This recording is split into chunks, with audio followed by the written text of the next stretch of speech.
할렐루야. 예배의 자리에서 만나 반갑고 또 감사합니다. 뉴욕 기둥교회에서 목회하는 고성민 목사입니다. 2023년 죽게 하듯 살자고 다짐했습니다. 여러분 발음을 잘 하셔야 되는데요. 죽게 하듯입니다. 죽게 하듯 아니고요. 죽게 하듯 살아야 합니다.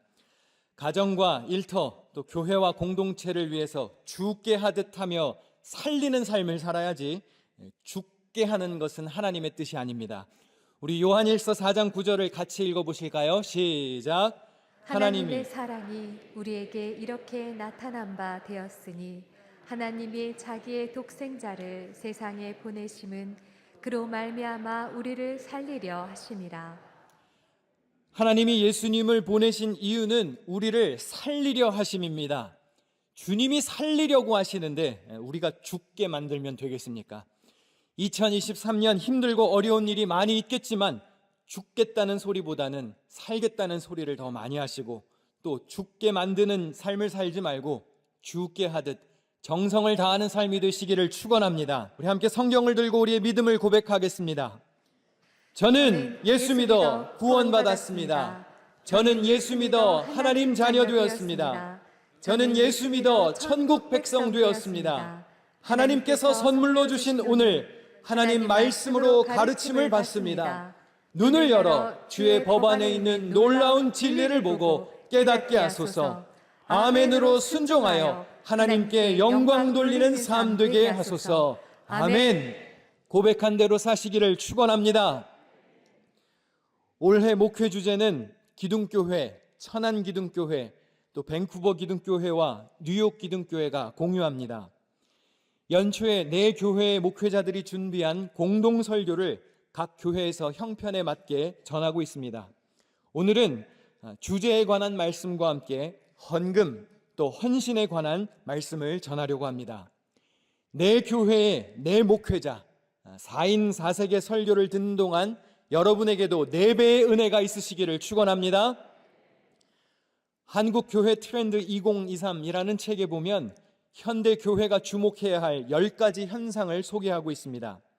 그중 두 번째로 언급되었던 키워드가 SBNR입니다. SBNR, Spiritual but not religious. 영적인 것을 추구하지만 종교는 갖지 않는 사람들. 다시 말해 영성 생활은 찬성하지만 교회에 나가 예배하지 않는 사람들을 뜻합니다. 과거에는 spiritual, 즉 영적인 것과 religious, 종교적인 것이 같은 말로 간주되었습니다. 그러나 이제는 두 개념이 분리된 듯한 세상이 되었습니다. 지금은 영적인 일이 교회 조직과 상관이 없을 수도 있는 세상이 되었습니다. 반대로 교회에 열심히 다니며 종교가 뚜렷한 사람이라고 해도 영성이 뛰어나거나 영적인 사람은 아닐 수도 있는 세상이 되었습니다. 하나님을 믿는 것과 교회 출석을 별개로 생각하는 사람들이 많아졌습니다. 하나님 믿고 기도도 하고 성경도 읽고 헌금 생활도 하지만 교회에 소속되지 않은 사람들이 점점 늘어가고 있습니다. SBNR, Spiritual but not religious이죠. 특히 코로나19 이후에는 교회에 모이라고 권하기가 참 어려워졌습니다. 적극적으로 초청하는 것이 이제 민폐가 된 듯합니다. 신방을 가겠다고 하는 것은 마치 결례인 듯한 현실이 되어버렸습니다. 물론 건강을 지키기 위해 조심해야 하고 사람들 많은 장소를 피해야 하는 분들이 계시죠. 세심한 돌봄이 필요한 이들은 우리가 물론 이해해야 합니다. 그러나 그럼에도 불구하고 이제는 한 번쯤 물어볼 필요가 있습니다. 여러분은 지금 정성스럽게 신앙생활을 하고 계십니까? 매사에 정말 죽게 하듯 살고 계신지요? 혹시 교회까지 오고 가는 것보다 그냥 온라인 예배가 편하기 때문에 단순히 교회에서 봉사하고 시간을 뺏기는 것이 싫어서 자신의 편의를 우선시하며 조용히 숨어 신앙생활 하지는 않습니까? 한동안 재택근무를 많이 권장했던 IT 기업들도 요새는 사무실에 나와서 근무하기를 권고하고 있습니다. 실적도 떨어지고 주가도 내려가는 상황을 분석하며 대면 근무가 더 효율적이라는 결론을 낸 것이죠. 어떤 기업은 집에서 근무하는 직원들을 회사로 오게 하려고 구내 식당을 호텔급으로 업그레이드하는가 하면 전 직원에게 하루 3끼를 다 무료로 제공하는 회사도 생겼습니다. 전혀 감동이 없으시네요. 하루 3끼를 다 회사에서 준다니까요. 5끼를 줘도 난 회사가 싫다 그런 표정이신데, 네, 알겠습니다. 회사마다 직원들을 사무실로 출근시키려고 노력하는데 우리의 신앙생활도 한번 돌아볼 때가 되었습니다. 직장에도 가고 학교 학원도 가고 친구도 만나고 마트 카페도 가고 식당, 운동시설, 놀이시설 다 가면서 유독 교회에 오는 것만 망설이는 것은 아닌지. 물론 편하고 좋을 수 있습니다. 내가 편한 대로 하는데 뭐가 잘못됐나요? 좋은 게 좋은 게 아니겠습니까? 따질 수도 있겠죠. 그러나 여러분, 좋은 게 다 좋은 게 아닙니다. 거룩한 게 좋은 것입니다. 하나님 마음에 합한 것이 좋은 것입니다. 내가 편하고 내가 좋은 것보다 하나님을 기쁘시게 하는지가 더 중요합니다. 자신에게 한번 물어보십시오. 나의 신앙생활은 얼마나 정성스러운가? 지금 교회에서 혹은 온라인으로 예배하는 모습에 최고의 정성이 담겨 있습니까? 말씀 묵상하고 기도하는 개인 경건 생활, 정성을 다하여 하고 계신가요? 성도 간의 교제의 정성이 담겨 있습니까? 여러분의 헌금 생활에는 얼마나 많은 정성이 들어가 있나요? 정성은 온갖 힘을 다하려는 참되고 성실한 마음을 의미합니다. 우리는 얼마나 온 힘을 다해 얼마나 참되고 성실하게 신앙생활하고 있는지 돌아보아야 합니다. 우리 히브리서 10장 22절 말씀을 같이 읽어보겠습니다. 시작. 우리가 마음의 뿌림을 받아 악한 양심으로부터 벗어나고 몸은 맑은 물로 씻음을 받았으니 참 마음과 온전한 믿음으로 하나님께 나아가자. 우리는 예수 그리스도의 보혈로 깨끗이 씻음을 받았으니 참 마음과 온전한 믿음으로 하나님께 나아가야 합니다. 예배, 말씀 묵상, 성경 공부, 기도 생활, 봉사 등 신앙생활의 모든 부분에 있어서 최고의 정성을 보여야 합니다. 특별히 올해 우리가 하나님께 드리는 예물, 헌금 생활에도 우리의 정성이 담겨 있어야 합니다. 다윗은 그의 통치 말년에 아들 솔로몬에게 성전 건축을 지시하며 이렇게 말했습니다. 이 성전은 사람을 위한 것이 아니요 여호와 하나님을 위한 것이라. 다윗은 건축하게 될 성전이 하나님을 위한 것임을 분명히 했습니다. 그래서 다윗은 이렇게 했지요. 내 마음이 내 하나님의 성전을 사모함으로 내가 사유한 금, 은으로 내 하나님의 성전을 위하여 드렸다고 했습니다. 성전이 하나님의 것이라고 선포한 다윗은 하나님의 성전을 사모하는 마음으로 최고의 예물, 정성스러운 예물을 드렸습니다. 여러분, 사랑하면 주게 되어 있습니다. 사랑하면 값을 치르게 되어 있고요. 희생의 대가를 기꺼이 지불하게 되어 있습니다. 교회는 하나님의 집입니다. 교회는 주님이 쓰시는 공동체입니다. 우리는 신앙생활의 구심점이 되는 교회를 사랑해야 합니다. 키프리아누스라는 교부는 이런 말을 했습니다. 교회를 어머니로 받지 않는 자는 하나님을 아버지로 받을 수 없다. 교회를 사랑해야 우리가 예배 생활도 가까이 하게 됩니다. 교회를 사랑해야 말씀과 기도 생활에 열심을 낼 수 있습니다. 여러분의 교회를 사랑해야 성도 간의 교제에도 참여할 수 있고, 교회를 사랑해야 헌금 생활도 할 수 있는 것입니다.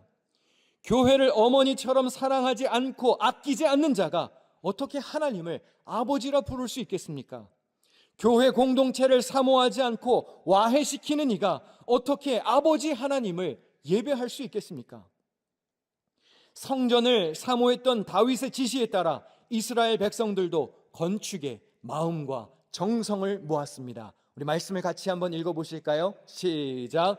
모든 가문의 지도자들과 이스라엘 모든 지파의 지도자들과 전부장과 백부장과 왕의 사무관이 다 즐거이 들이되 백성들은 자원하여 들었으므로 기뻐하였으니 곧 그들이 성심으로 여호와께 자원하여 드렸으므로 다윗 왕도 심히 기뻐하니라. 아멘. 어떻게 드렸다고 했나요? 즐거이 드렸고 자원하여 드렸고 성심으로 드렸다고 했습니다. 2023년 우리의 헌금 생활도 이래야 합니다. 주님께 드림이 기뻐야 합니다. 제가 자주 하는 봉헌 기도에 드림이 기쁨이 되게 하옵소서, 이런 기도를 자주 합니다. 아깝거나 뺏기는 기분으로 해서는 안 됩니다. 그것은 드리는 게 아니라 마지못해 하는 것이죠. 사랑하는 마음으로, 교회를 사모하는 마음으로 주님께 예물을 드리는 성도는 드린 후에 기쁨이 있어야 합니다. 죽게 하듯 살아가는 2023년이 되려면 우리의 헌금 생활도 죽게 하듯 해야 합니다. 죽게 하면 안 되고요, 죽상으로 하면 안 되고 죽게 하듯 정말 주님께 드리는 마음으로 해야 합니다. 간혹 헌금을 하나님께 드리는 마음으로 하지 않고 은행 이자를 갚는 마음으로 하는 이들도 있습니다. 꼭 이렇게 많이 드려야 하나? 조금 적게 드려도 되지 않나? 그런 생각이 드십니까? 그건 세금 내듯 빼앗기듯이 내는 헌금입니다.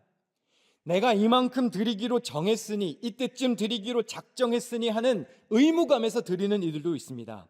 그건 정해진 날 용돈 주듯 하는 헌금입니다. 또 헌금을 우상에게 하듯 하는 이들도 있습니다. 고대 신화에 보면 신들은 자신의 편안함을 유지하기 위해 인간에게 온갖 굳은 일을 시킵니다. 인간이 신을 위해서 일하지 않으면 신들은 재앙을 내렸죠. 그래서 이방 종교에서는 고약한 신들의 마음을 달래기 위해서 제사도 드리고 제물도 바쳤습니다. 여러분, 혹시 오늘 하나님께 아무것도 드리지 않으면 하나님이 화내실까 봐 헌금 준비하셨나요? 혹시 우리 집안에 고통이 닥칠까 봐 헌금 제목 쓰셨습니까? 11조 빼먹으면 집 가다가 교통사고 날까 봐, 감사헌금 안 드리면 죽을 병 걸릴까 봐 주님의 심판을 미루는 마음으로 예물을 드리고 계십니까? 그건 마치 하나님 제발 이거 먹고 좀 떨어지세요, 하나님 이 헌금을 봐서라도 나 좀 괴롭히지 말고 가만히 내비두세요 하는 것과 같습니다. 그건 죽게 하듯 하는 헌금이 아니라 우상에게 드리듯 한 헌금이지요. 하나님께 드리는 예물은 이러한 마음으로 드려야 합니다. 우리 말씀을 같이 한번 읽겠습니다. 시작. 나와 내 백성이 무엇이기에 이처럼 즐거운 마음으로 드릴 힘이 있었나이까. 모든 것이 주께로 말미암았사오니 우리가 주의 손에서 받은 것으로 주께 드렸을 뿐이이다. 이 모든 물건이 다 주의 손에서 왔사오니 다 주의 것이니이다. 아멘. 여러분, 헌금은 내 것을 주님께 드리는 게 아닙니다. 원래 모든 게 다 주님의 것이죠. 하나님의 은혜로 받은 것 중에 일부를 다시 되돌려 드리는 것뿐입니다. 그러므로 내가 얼만큼 헌금을 드렸다고 해서 그 대가로 무언가를 요청할 수 없습니다. 바울은 이렇게 가르쳤지요. 우리가 세상에 아무것도 가지고 온 것이 없음에 또한 아무것도 가지고 가지 못하리니. 여러분, 원래 이 세상에 내 것은 없는 거예요. 내 건 없는 겁니다. 아니, 목사님 무슨 말이에요? 내가 얼마나 열심히 일해서 내 돈을 벌었는데요, 무슨 말씀을 하시는 거예요? 여러분, 열심히 여러분의 힘으로 일해서 돈을 모으셨나요? 그럼 열심히 일할 수 있는 힘은 누가 주셨나요? 신명기 8장 18절에 네 하나님 여호와를 기억하라, 그가 네게 재물 얻을 능력을 주셨다고 그랬습니다. 여러분, 능력이 많으십니까? 똑똑하신가요? 그걸 가지고 열심히 일해서 돈을 모으셨습니까? 그 열심을 낼 수 있는 자원과 원천을 주신 분이 하나님이십니다. 주님이 여러분 손에 결국에 쥐어주신 거예요. 잠시 우리가 은혜로 갖고 있을 뿐입니다. 여기서부터 출발하지 않으면 모든 게 다 꼬이기 시작합니다. 11조 드리는 게 왜 아깝죠? 내 거 중에 일부를 드린다는 생각이 있으니까 아까운 거예요. 그런데 여러분, 원래 100%가 다 하나님의 것인데 100%의 10%를 주님께 드리고 내가 90%씩이나 가지고 산다면 은혜라고 고백할 수 있는 겁니다. 90%를 갖고 있어도 감사하게 살 수 있는 거예요. 그것이 주님께 정성된 마음을 가진 자들의 신앙입니다. 하나님이 돈이 필요하셔서 우리가 헌금하는 게 아니죠. 만물이 다 주님의 것인데 하나님이 왜 돈이 필요하시겠습니까? 마태복음 6장 21절에 보면 보물이 있는 곳에 우리의 마음이 있다고 했습니다. 우리의 마음이 보물에 있기 때문에 그 보물에 우리의 마음이 있으니까 우리 마음이 하나님께 있게 하려고 예물을 드리는 거예요. 주님은 정성스러운 우리의 마음을 원하시는 겁니다. 그러므로 헌금은 우리의 마음이 하나님께 있음을 표현하는 신앙 고백적 행위입니다. 다윗에게는 솔로몬을 향한 기대와 소망이 있었습니다. 오늘 본문 19절 말씀을 같이 읽겠습니다. 시작. 내 아들 솔로몬에게 정성된 마음을 주사 주의 계명과 권면과 율례를 지켜 이 모든 일을 행하게 하시고 내가 위하여 준비한 것으로 성전을 건축하게 하옵소서. 다윗은 아들 솔로몬이 정성된 마음을 갖기를 원했습니다. 이 표현에서 정성에 해당하는 히브리어 단어는 샬렘입니다. 많이 들어보았을 법한 단어이죠. 샬롬, 평화. 샬롬과 어원이 같습니다. 무슨 의미인가요? 완전한, full, complete, 완벽한 등의 뜻을 가지고 있습니다. 정성된 마음, 완전한 마음을 우리가 2023년에 가지고 죽게 하듯 살아야 하는 것입니다. 작은 일에도 정성을 다해야 합니다. 작년 여름에 있었던 일입니다. 한 고객이 피자를 주문했습니다. large size 피자, 8조각짜리 피자를 주문했는데 주문을 받은 업체에서 실수로 더 큰 걸 만들었어요. 12조각짜리 피자를 만들었습니다.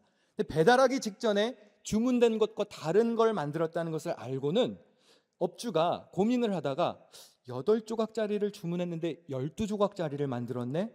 그래서 어떻게 했냐면 4조각을 빼고 8조각을 배달했어요. 그래서 피자를 받은 사람은 이런 피자를 받게 되었습니다.